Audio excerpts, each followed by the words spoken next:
19 vjeçari me aftësi të kufizuar ka mundësi të shohë falë bashkëpunimit të Spitalit Amerikan dhe Ministrisë së Mirëqenies Sociale. Me atë që ke se të mbyllur shefë mirë?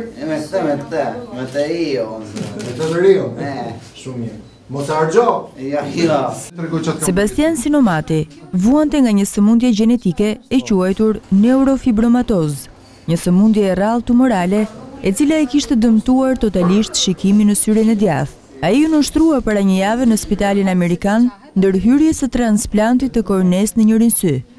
Ne proceduam me urgjencë, me që ishte stadi avancuar, porositëm kornen dhe u realizua ndërhyrja e transplantit të kornes në bashkëpunim me Universitetin e Izmirit, e cila siguron Sebastianit shpëtimin e syrit dhe rikthimin e shikimit. Me plot bindjen them që Sebastiani tani shpëtoi shikimin, është në gjendje të shikojë shumë mirë, është i kënaqur dhe ka filluar dhe të mësoj ato mangësira që i ka pasur më përpara. Ishte drejtori i qendrës së zhvillimit për persona me aftësi të kufizuara në Vlorë, ai që i kërkoi ndihmë ministrit Veliaj, dhe ky i fundit ja besoi Spitalit Amerikan realizimin e kësaj kirurgjie të veçantë.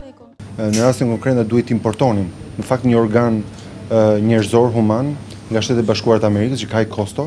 Operacioni është një operacion delikat, vetëm Spitali Amerikan i kryen në Shqipëri transplante të tilla, kështu që është e kota them që jam shumë mirënjohës dashamirësisë dhe bujarisë së Claudia Lajbeu dhe Spitalit Amerikan në Tiranë, sepse unë besoj që askush nuk mund të jetë i suksesshëm edhe të bëjë biznes të mirë nëse edhe komuniteti nuk përfiton. Dëshirojmë që ky bashkëpunim të vazhdojë në të ardhmen dhe jemi duke draftuar një marrëveshje së bashku për të mbuluar dhe më gjerë nevojat shëndetësore që kanë shtëpitë e fëmijëve, mbase dhe azilet e pleqjve, brenda mundësive që ne kemi.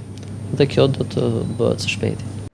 Për Spitalin Amerikan, ky nuk është transplant i rrallë, që prej vitit 2009 e deri tani janë realizuar me sukses 30 transplante të korneas, metoda e vetme që mund të shpëtojë syrin në stadiet e avancuara të kësaj sëmundjeje.